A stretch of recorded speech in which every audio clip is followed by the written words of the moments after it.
Assalamualaikum warahmatullahi wabarakatuh. Salam sehat. Inilah siaran berdatang belajar dari Radio Tuntung Pandang FM 102,3 MHz.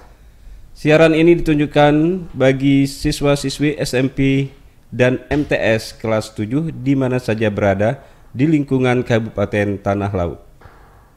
Pagi ini kami berdua, saya Romainur, SPD, bertugas sebagai guru di UPTD SMP Negeri 3 Bajuin bersama Bu Aulia Rahim, SPD FIS, yang bertugas sebagai guru UPTD SMP Negeri 3 Jorong.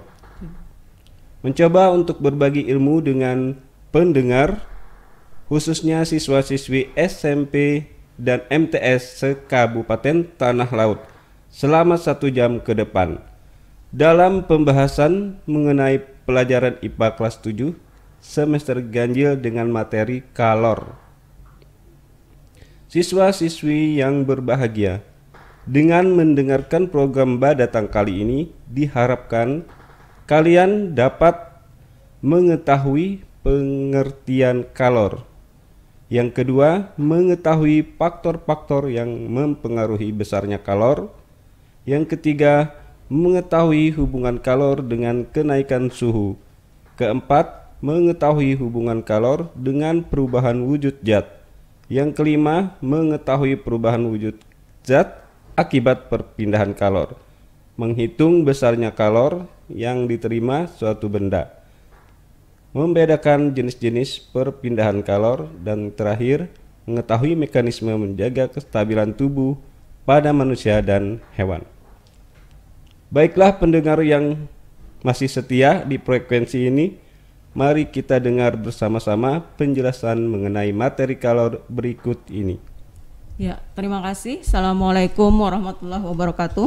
Selamat pagi menjelang siang pada pendengar setia Badatang, khususnya siswa-siswi SMP MTS sederajat di Kabupaten Tanah Laut. Salam sehat, tetap semangat belajar meskipun kita masih dalam pandemi seperti ini. Kemudian terima kasih tak lupa kami ucapkan kepada Dinas Pendidikan dan Kebudayaan Kabupaten Tanah Laut yang sudah memfasilitasi kami beserta Radio Tuntung Pandang Kabupaten Tanah Laut.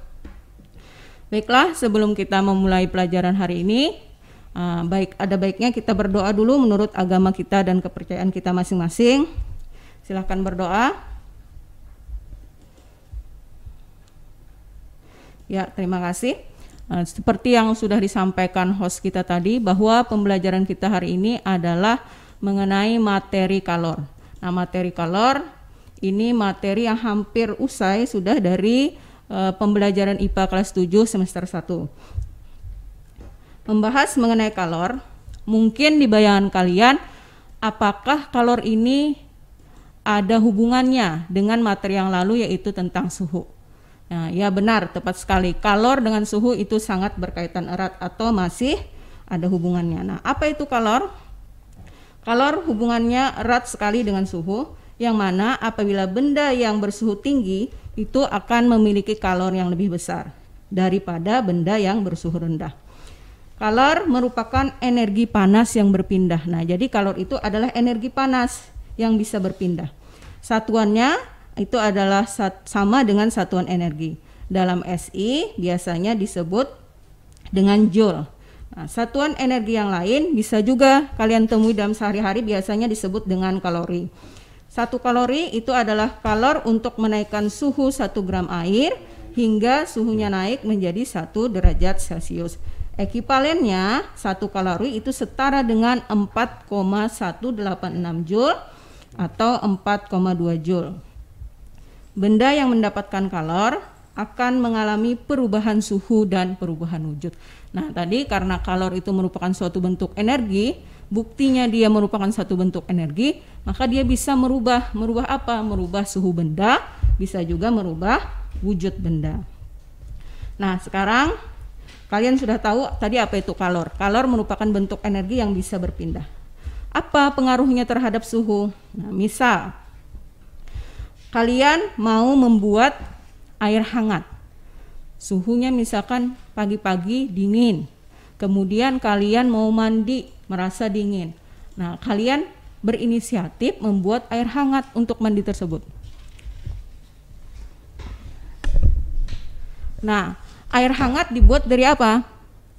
Tentu saja dia dibuat dari campuran air yang bersuhu tinggi dengan air yang bersuhu rendah.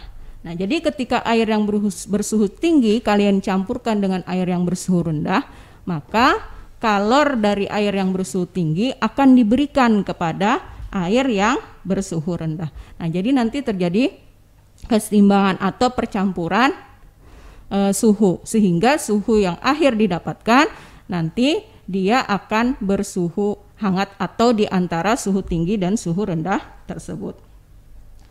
Nah, sewaktu air tadi dipanaskan, contoh lain misal sewaktu kalian mau memanaskan air. Memanaskan air berarti kalian memerlukan kalor. Kalor yang diberikan bisa melalui listrik, bisa melalui api. Nah, jadi kalor tersebut diberikan kepada air untuk apa?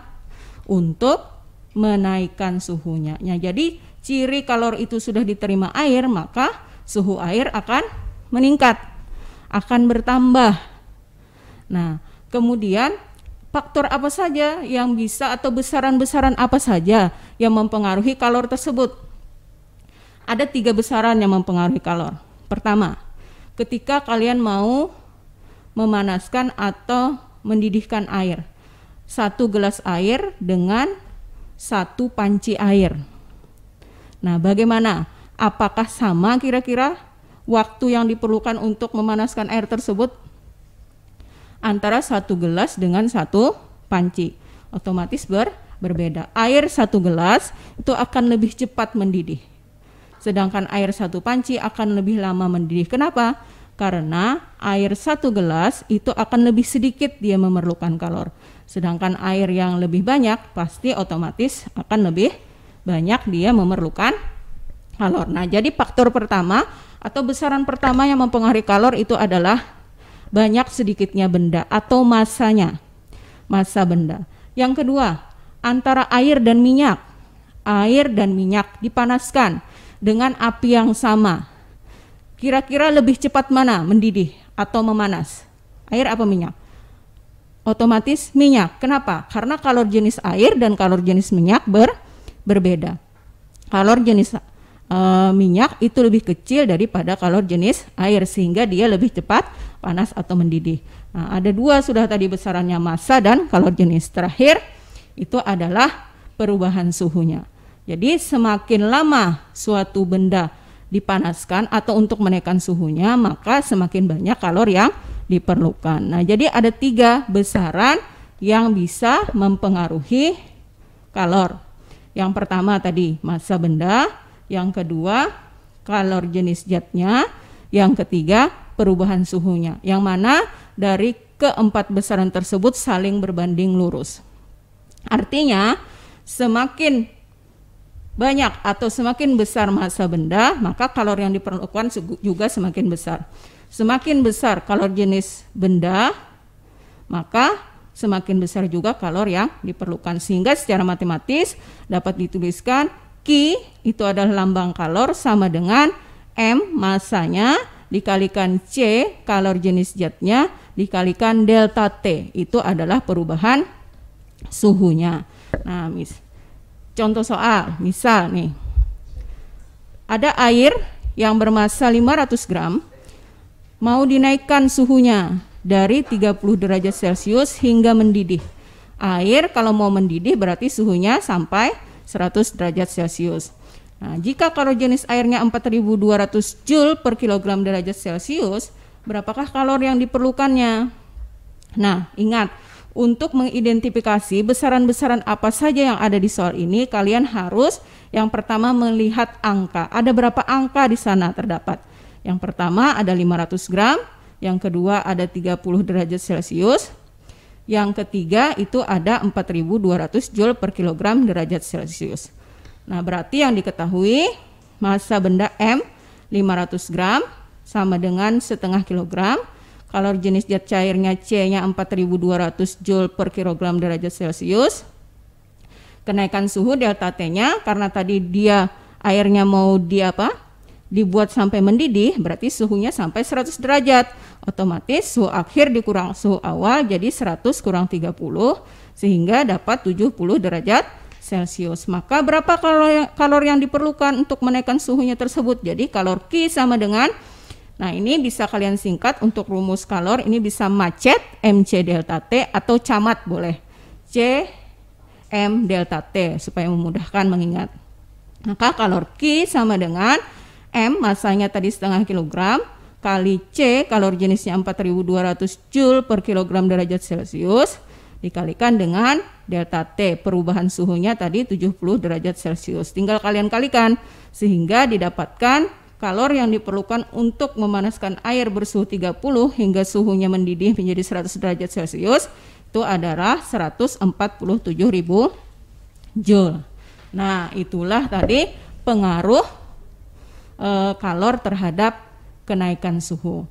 Nah, yang ketiga, membahas tujuan pembelajaran kita yang ketiga, apa pengaruh kalor terhadap perubahan wujud zat? Ada tidak pengaruh kalor terhadap perubahan wujud zat? Misalkan kalian nih membeli es krim. Es krimnya kalian letakkan di atas meja. Kemudian kalian lupa untuk memakannya. Apa yang terjadi pada es krim? Nah, es krim akan, iya benar, meleleh. Apa yang menyebabkan es krim meleleh? Nah, es krim meleleh itu karena dia mendapat kalor dari udara di sekitarnya. Sehingga apa? Sehingga yang tadi es itu berbentuk padat, wujudnya padat, setelah mendapatkan kalor dari lingkungan sekitarnya, maka dia bisa berubah wujud menjadi mencair atau meleleh.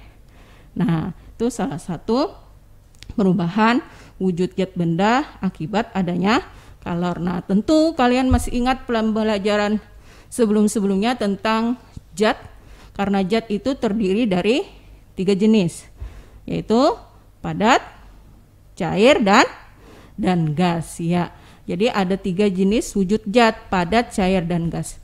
Yang mana apabila ketiga wujud ini diberikan atau dia nanti melepaskan kalor, maka dia bisa mengalami perubahan wujud. Nah, perubahan wujudnya tadi, kalau zat padat diberi kalor, maka suhunya akan naik.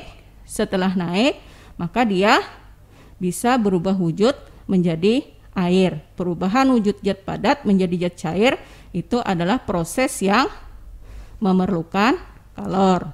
Kemudian misalnya lagi ketika malam, kemudian pagi hari kalian keluar rumah, kalian dapati di ujung atau di atas daun itu ada titik-titik embun. Nah, itu juga salah satu contoh daripada perubahan wujud zat. Nah, perubahan wujud zatnya dari apa?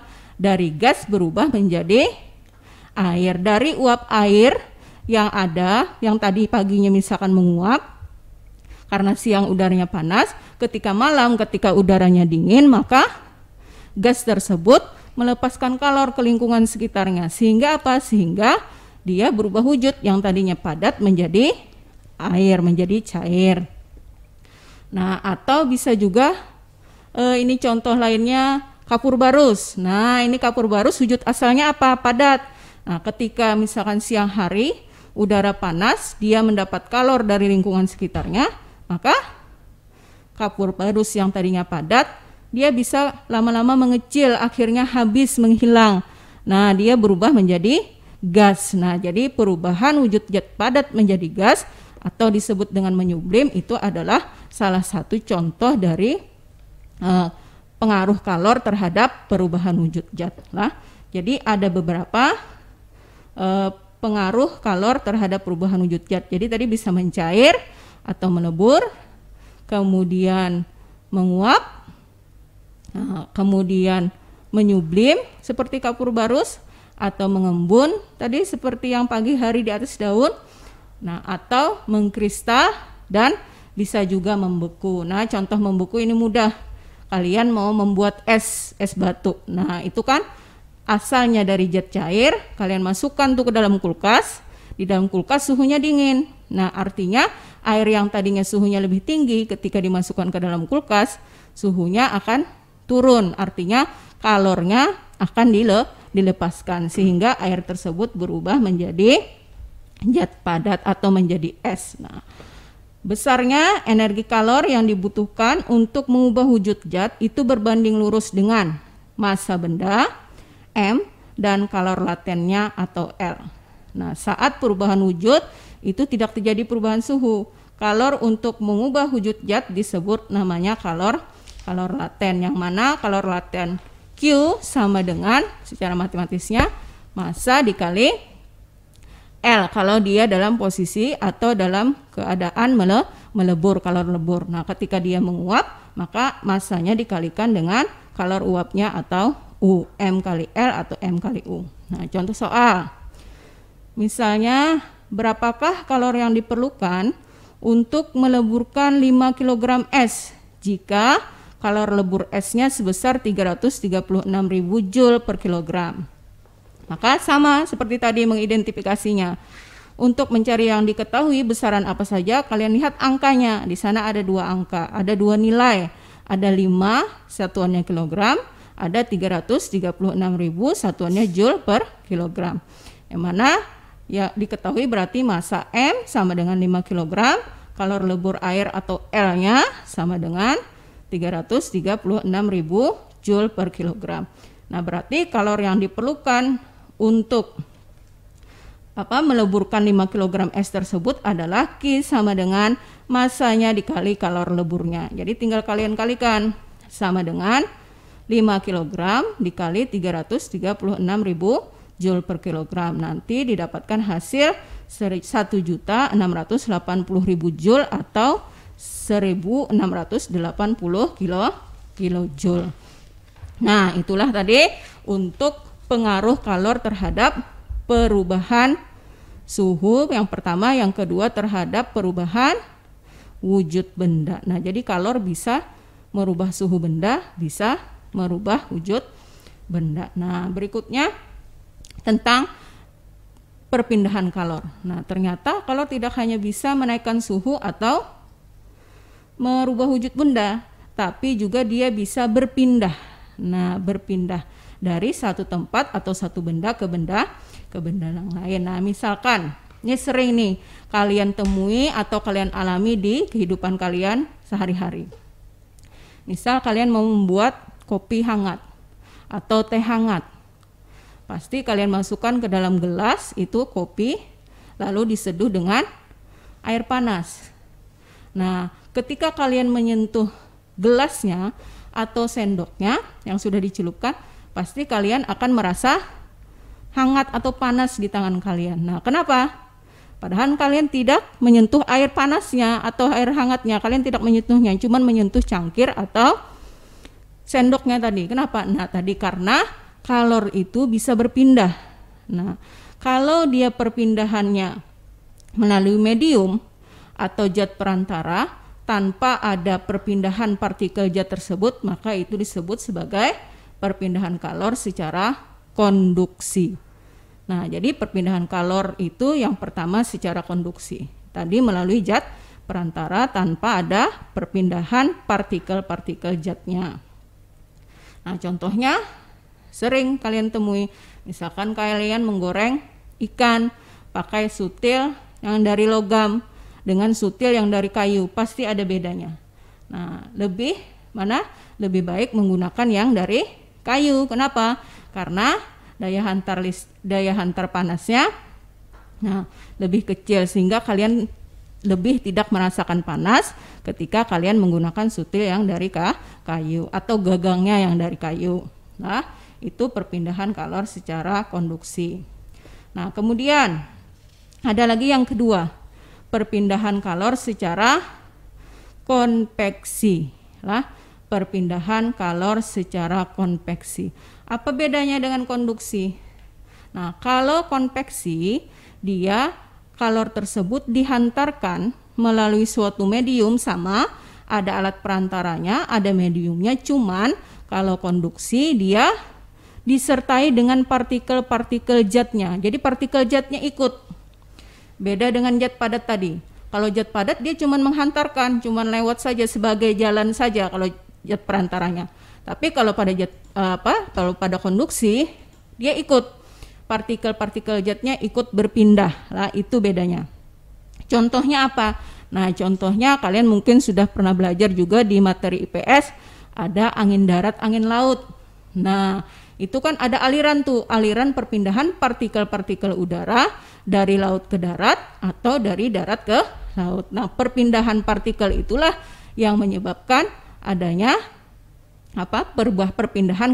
perpindahan kalor. Atau misalkan kalian merebus air kalian masukkan ke dalam ceret, kemudian kalian beri kalor berupa api misalkan dari kompor, lalu air itu nanti setelah lama kalian panaskan, suhunya naik, itu nanti akan ada gelembung-gelembung air, bisa kalian lihat gelembung itu akan naik dari bawah ke atas, itulah partikel-partikel air yang pindah lah. Jadi ketika di bawah air tersebut diberi kalor, diberi panas, partikel-partikel airnya menjadi lebih renggang dan lebih ringan. Akibatnya apa? Dia akan naik ke atas. Sedangkan yang di atas yang belum dapat panas tadi, yang belum dapat kalor, dia akan lebih berat partikelnya dan lebih rapat sehingga dia akan turun. Nah, jadi terjadi aliran kalor di sana. Nah, di aliran kalor beserta perpindahan partikel-partikel dari zat cair tersebut lah. Atau misalkan juga asap. Nah, asap itu sama. Itu juga merupakan salah satu contoh daripada pengaliran partikel-partikel atau perpindahan kalor secara konveksi. Jadi partikelnya ikut berpindah. Nah, itu tadi sudah dua, ada konduksi pakai media, cuman partikelnya tidak ikut pindah. Kalau konveksi sama, masih ada medium perantara, cuman partikelnya ikut berpindah. Nah, yang ketiga ini adalah perpindahan kalor secara radiasi. Nah, ini mungkin kalian setiap harinya itu sering nih mengalami setiap siang hari. Misal ketika kalian itu berjalan keluar rumah pada siang hari, kemudian kalian pasti merasakan panas baik itu di tubuh kalian atau di wajah kalian. Nah, kenapa panasnya sampai, padahal mataharinya jauh, sangat jauh, tapi panasnya sampai? Pakai medium apa dia lewat? Nah, jadi panas matahari sampai ke dalam ke tubuh kalian atau ke wajah kalian itu tanpa melalui medium perantara atau perpindahan kalornya secara radiasi lah tadi. Jadi radiasi itu perpindahan kalor tanpa melalui medium perantara. Nah, oke. Untuk sementara kita break dulu ya. Silakan Ibu Aulia untuk minum-minum dulu Kak sebentar. Oh iya. Oke. Terima kasih. Baik, rekan dengar Tuntung Pandang di mana saja Anda berada, tadi sudah dijelaskan oleh Bapak Ibu Guru ya di hari ini tentang materi kalor ya di mata pelajaran IPA atau Ilmu Pengetahuan Alam. Baik, kita akan rehat sejenak rekan dengar karena kita akan mendengarkan lagu dari Coklat Tanah Airku. Silakan. Oke, 102,3 Radio Tuntung Pandang FM. Ayo berinteraksi untuk pembangunan tanah laut. Yap, kembali rekan dengar Tuntung Pandang FM di mana saja Anda berada. Kita kembali di program kita yaitu Badatang atau belajar dari Radio Tuntung Pandang ya. Dengan mata pelajaran Ilmu Pengetahuan Alam dan topik yang diajarkan oleh Bapak Ibu Guru di pagi menjelang siang hari ini yaitu kalor ya. Kalor untuk kelas 7 SMP atau MTS sederajat di Kabupaten Tanah Laut tentunya. Baik, Bapak Romainer silakan dilanjut nih pembahasan di pagi menjelang siang hari ini. Oke, terima kasih. Kembali lagi bersama kami di frekuensi 102,3 MHz dalam program Badatang belajar dari Radio Tuntung Pandang. Tadi telah kita dengarkan penjelasan dari Ibu Aulia. Ternyata kalor banyak sekali manfaat ya yang dipetik. Kemudian kita perlu pelajari karena berhubungan dengan kehidupan keseharian kita. Seperti penjelasan tentang pengaruh warna ya terhadap daya serap kalor. Ternyata apabila kamu menjemur dua kaos yang berbeda warna, misalnya satu hitam, satunya putih, Iya. maka akan kamu dapati bahwa kaos berwarna hitam akan lebih cepat kering. Ya, kira-kira mengapa demikian? Ya, karena tadi kita tahu bahwa ada perpindahan kalor kan tadi secara radiasi. Nah, kalau perpindahan kalor secara radiasi itu ada yang dipengaruhi dengan penyerapan kalornya bisa dipengaruhi oleh warna. Jadi warna bahan. Semakin bahan itu berwarna gelap, maka semakin besar daya serap kalor secara radiasinya. Jadi pasti kalau kalian di siang hari misalkan ya, apalagi ke pantai, kemudian memakai baju hitam, cuacanya terik, nah otomatis tuh badan kalian akan merasa lebih gerah, lebih panas. Karena apa? Karena tadi warnanya gelap, semakin gelap penyerapan kalor radiasinya semakin kuat, semakin besar. Nah, jadi kalian akan merasa di tubuh kalian semakin panas. Nah, itu seperti itu. Sama dengan menjemur tadi. Jadi baju yang berwarna gelap pasti dia itu akan lebih cepat kering. Nah, daripada baju yang berwarna terang seperti putih misalkan. Nah, itu lebih lambat atau lebih sedikit daya serap kalor radiasinya daripada yang baju berwarna gelap. Oke. Kalau dari 3 jenis yang penghantar tadi, kira-kira yang untuk menjemur pakaian itu masuk ke mana? Itu tadi masuk konveksi, atau apa? Kalau menjemur pakaian itu kan berarti dia penyerapannya dari energi matahari atau cahaya atau kalor dari matahari. Nah, kalau matahari sampai ke bumi atau sampai ke pakaian yang dijemur tadi itu kan tanpa medium perantara, berarti dia penyerapan kalornya atau perpindahan kalornya secara radiasi. Sama seperti ini Pak Romi, ketika misalkan biasanya itu sering acara anak-anak pramuka. Nah, pramuka biasanya malam-malam itu ada malam apa namanya itu?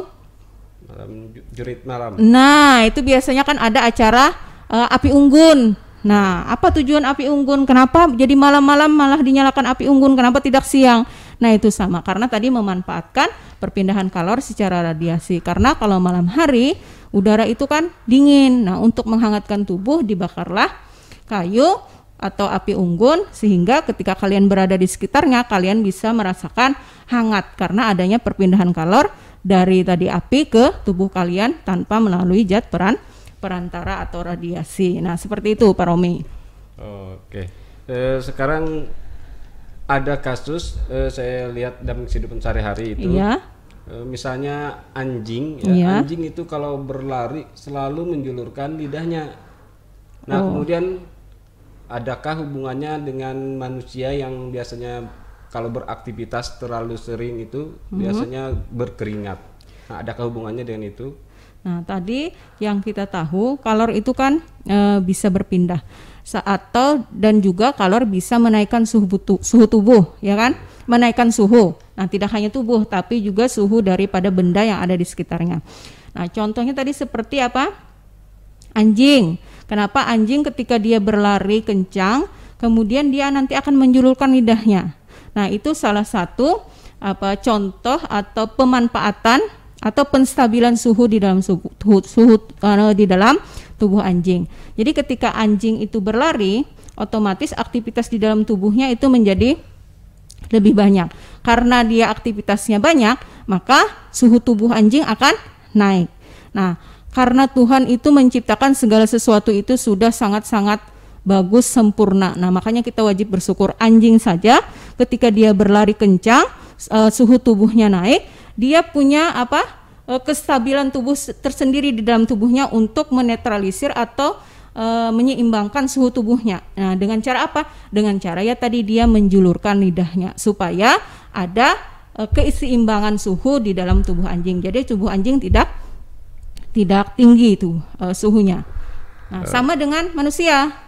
Ketika manusia berolahraga, aktivitas banyak untuk menstabilkan suhu di dalam tubuhnya, maka dia akan mengeluarkan keringat melalui pori-porinya. Nah, jadi suhunya stabil lagi tubuhnya. Nah, makanya dari itu kita harus banyak-banyak bersyukur. Meskipun kita tidak punya materi misalkan, tapi kita punya tubuh yang sehat, itu sudah luar biasa syukur kita terhadap Tuhan pencipta kita, yaitu Allah Subhanahu wa Ta'ala. Nah, seperti itu Pak Romi. Jadi untuk menstabilkan suhunya. Jadi untuk menstabilkan suhu macam-macam adaptasinya ya. Iya, betul. Nah, kemudian tadi kan Ibu bilang kalau manusia itu mengeluarkan keringat lewat pori-pori. Iya. Nah, apakah anjing bisa berlaku seperti itu? Oh, apakah dia memiliki pori-pori? Nah, kenapa jadi anjing itu menjulurkan lidahnya? Tidak dia juga mengeluarkan keringat. Kenapa? Karena anjing tidak punya pori-pori di kulitnya. Sehingga caranya menstabilkan suhunya yaitu tadi dengan dia menjulurkan lidahnya, tidak sama seperti manusia. Seperti itu. Nah, penstabilan suhu di dalam tubuh manusia itulah yang disebut dengan termoregulasi, Pak Romi. Ya, betul. Ya. Nah, jadi hari ini tadi kita ada berapa? 8 tujuan pembelajaran kita yang sudah kita bahas. Dari pertama tadi tentang apa tadi? Kalor. Nah, ya kan Pak Romi? Ya, nah, kalor tadi apa Pak Romi? Kalor merupakan salah satu bentuk energi yang berpindah. Nah, jadi dia bisa berpindah. Nah, jadi kalau lingkungannya ada yang suhunya tinggi, ada lingkungannya yang lebih rendah, maka di kalor itu akan berpindah dari suhu tinggi ke suhu rendah. Nah, seperti itu juga seharusnya kita sebagai manusia bisa meniru kalor, ya kan? Iya. Nah, jadi bagi orang yang berkemampuan lebih banyak atau lebih besar, lebih tinggi, bisa memberikan kepada yang berkemampuan lebih rendah. Dalam segi apapun, baik dari segi materi atau dari segi ilmu, ya kan? Nah, jadi yang berilmu lebih tinggi akan memberikan ilmunya kepada yang lebih sedikit. Nah, jadi kita bisa meniru filosofi daripada kalor ini. Nah, kalor juga seperti itu. Dia berpindah dari yang suhunya lebih tinggi ke suhu lebih rendah. Nah, kemudian kalor tadi dipengaruhi oleh 3 besaran yang bisa mempengaruhinya: massa, kalor jenis zatnya, dan perubahan suhu, Pak Romi. Perubahan suhu ya. Iya, perubahan suhu. Nah, Pak Romi bisa melepaskan supaya kita bisa lebih fokus lagi. Kemudian kalor jenis itu adalah banyaknya kalor yang diperlukan untuk menaikkan suhu 1 gram zat sehingga naik menjadi 1 derajat Celcius. Nah, itu kalor jenis. Nah, kemudian tadi zat karena diberikan kalor itu bisa mengalami perubahan wujud. Nah, yang tadinya padat cair gas itu bisa berubah wujud melalui proses pemberian kalor atau pelepasan kalor. Perubahan wujud zat yang memerlukan kalor itu bisa disebut dengan mencair. Mencair itu berarti perubahan wujud zat dari padat menjadi air. Kemudian menguap, itu perubahan wujud zat daripada gas berubah daripada zat cair, air menjadi gas. Nah, kemudian yang terakhir yang memerlukan kalor itu menyublim, perubahan wujud zat dari padat berubah menjadi gas. Nah, itu yang memerlukan. Nah, ada juga perubahan wujudnya malah dia melepaskan kalor atau malah mengeluarkan kalor. Nah, peristiwanya itu ada yang disebut dengan membeku. Berarti dari cair berubah menjadi padat, mengembun, itu perubahan dari gas menjadi cair atau menghablur atau mengkristal. Nah, itulah dari gas berubah menjadi padat, kebalikan dari menyublim. Jadi kalau intinya kalau benda itu semakin naik suhunya, maka berarti dia menerima kalor. Tapi ketika benda itu suhunya semakin turun, semakin rendah, berarti dia melepaskan kalor. Kemudian perpindahan kalor itu bisa terjadi melalui 3 cara. Yang pertama tadi konduksi, kemudian konveksi, lalu perpindahan kalor secara radiasi. Kalau konduksi dia berpindah melalui medium tapi tanpa pergerakan atau perpindahan partikel-partikel zatnya. Kalau konveksi dia berpindah sama melalui medium, tapi disertai dengan partikel-partikel zatnya. Nah, yang terakhir perpindahan kalornya dengan cara radiasi, yaitu perpindahan kalor tanpa melalui medium atau zat perantara seperti tadi cahaya atau panas dari matahari. Kemudian yang terakhir itu tentang termoregulasi. Termoregulasi itu adalah proses penjagaan suhu internal baik dalam tubuh hewan atau manusia dalam kisaran yang dapat ditoleransi. Termoregulasi sangat penting karena sebagian besar proses kimiawi dan fisiologi itu sangat sensitif terhadap perubahan suhu. Makanya perlu penstabilan suhu internal di dalam tubuhnya yang disebut dengan termoregulasi. Nah, demikian Pak Romi kesimpulan daripada pembelajaran kita hari ini tentang materi kalor dan perpindahannya. Oke, demikianlah tadi penjelasan mengenai kalor yang dapat kami sampaikan. Semoga bermanfaat dan dapat menambah ilmu bagi siswa-siswi yang mendengarkan. Saya Romainur SPD dan Aulia Rahim SPD FIS undur diri. Terima kasih atas perhatiannya. Mohon maaf atas segala kesalahan dan kekurangannya. Ingat, selalu praktikkan protokol kesehatan. Kemudian laksanakan 3M, memakai masker, mencuci tangan dengan sabun, menjaga jarak. Waalaikumsalam warahmatullahi wabarakatuh. Waalaikumsalam warahmatullahi wabarakatuh. Ya baik, rekan dengar Tuntung Pandang di mana saja Anda berada dan terutama siswa-siswi ya. Itulah tadi pemaparan dari para guru di Radio Tuntung Pandang dengan mata pelajaran IPA ya, dengan topiknya yaitu kalor, yang mana pengertian kalor itu sendiri perpindahan energi dari benda yang bersuhu tinggi ke benda yang bersuhu rendah ya. Baik, nah mungkin siswa-siswi dapat memahami apa yang disampaikan oleh Bapak Ibu Guru ya yang dijelaskan tadi, dan kita akan bertemu kembali di program Badatang di jam yang sama pada besok hari ya, di hari Jumat, dan kita akan bertemu lagi, dan saya yang bertugas Muhammad Peri di sini, dan assalamualaikum warahmatullahi wabarakatuh.